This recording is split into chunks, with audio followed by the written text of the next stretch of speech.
Selamat hari Minggu untuk kita semua. Selamat berjumpa dalam perenungan minggu ini. Pace Ebene.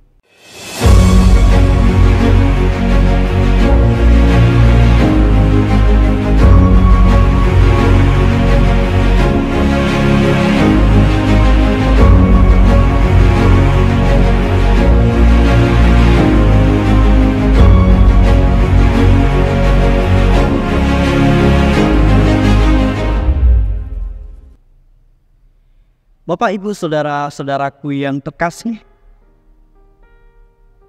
dalam dunia kerja, orang lebih suka mengatakan iya ketimbang mengatakan tidak. Karena dengan mengatakan iya, kita akan dipercaya. Namun sebaliknya, ketika kita mengatakan tidak, maka tidak akan mendapat kesempatan atau kepercayaan dari orang lain. Saudara-saudara yang terkasih, dalam bacaan Injil hari ini, Yesus meminta pendapat kepada imam-imam dan bangsa Yahudi tentang seorang yang mempunyai 2 anak laki-laki.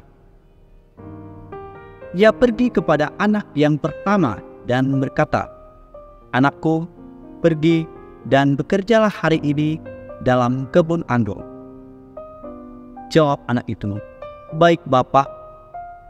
Tetapi anak itu tidak pergi. Lalu ia pergi lagi kepada anak yang kedua dan berkata demikian juga. Dan anak itu menjawab, "Aku tidak mau."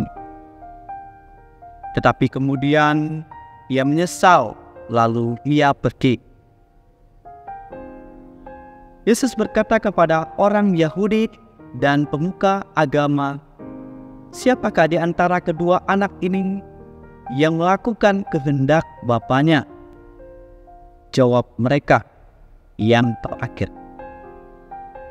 Maka Yesus berkata kepada mereka, "Aku berkata kepadamu, sesungguhnya pemungut-pemungut cukai dan pelacur-pelacur akan mendahului kamu masuk ke dalam kerajaan Allah. Karena Yohanes datang untuk menunjukkan jalan kebenaran, tetapi engkau tidak percaya kepadanya. Tetapi pemungut-pemungut cukai dan pelacur-pelacur percaya kepadanya. Dan meskipun kamu melihat, tetapi kemudian kamu tidak menyesal dan kamu tidak juga percaya kepadanya." Saudaraku yang terkasih, dalam bacaan Injil hari ini, para imam kepala dan tua-tua bangsa Yahudi adalah pemimpin-pemimpin agama yang seperti anak sulung. Mereka yang pertama-tama diberikan firman oleh Allah, tetapi mereka tidak melakukan kehendak Allah. Sedangkan pemungut cukai dan pelacur-pelacur adalah seperti anak yang kedua yang menyesal perbuatan mereka dan mereka pun bertobat. Saudaraku yang terkasih, perumpamaan tentang 2 anak tadi dalam Injil Matius mau melukiskan tanggapan dari golongan tersisih secara religius dan para pemimpin agama terhadap pelayan Yohanes yang merupakan persiapan bagi pelayanan Yesus. Anak laki-laki yang digambarkan menoleh tawaran bapaknya untuk bekerja di kebun anggur itu, dan akhirnya mereka bertobat, melukiskan para pemungut cukai dan pelacur-pelacur yang menerima ajaran Yohanes. Dan pada akhirnya banyak dari mereka yang mengikuti Yesus. Sedangkan anak yang mengatakan "Aku pergi," tetapi tidak melakukan kehendak bapaknya. Ini melukiskan para pemimpin agama Yahudi yang semula bertanya kepada Yohanes, "Guru, apa yang harus kami perbuat?" Tetapi mereka tidak melaksanakannya. Dan perumpamaan ini kita bisa belajar tentang 2 kesadaran rohani yang harus kita miliki. Pertama, kesadaran bahwa kita pernah melawan Tuhan dan kita sangat menyesal kedosaan kita dan mau kembali kepada Allah.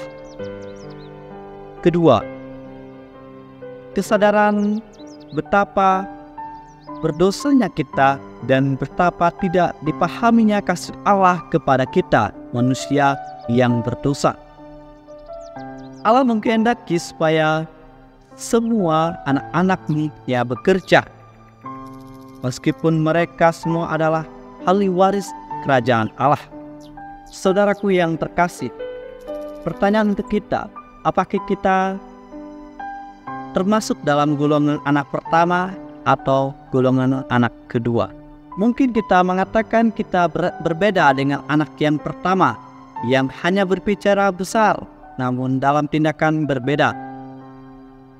Tuhan menginginkan kita untuk melakukan tindakan dan sikap yang sesuai dengan kehendak Allah.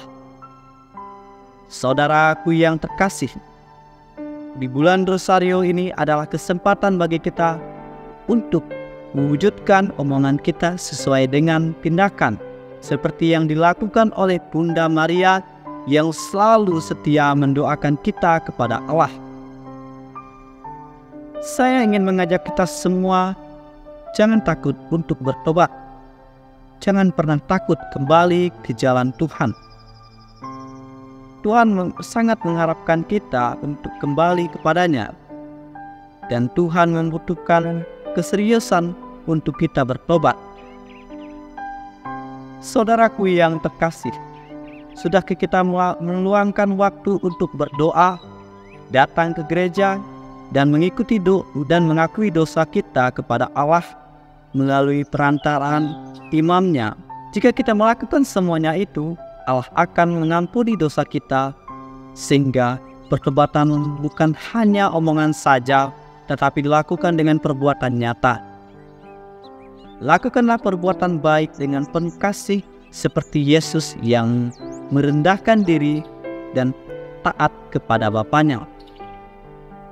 Dalam Kristus ada penghiburan kasih, dan kita semua dipertemukan dalam Roh Kudus. Dengan kasih yang mesra Allah, kita diajak untuk selalu bersukacita, dan janganlah kita mencari kepentingan diri sendiri atau pujian yang sia-sia. Sebaliknya, kita diajak untuk rendah hati. Amin.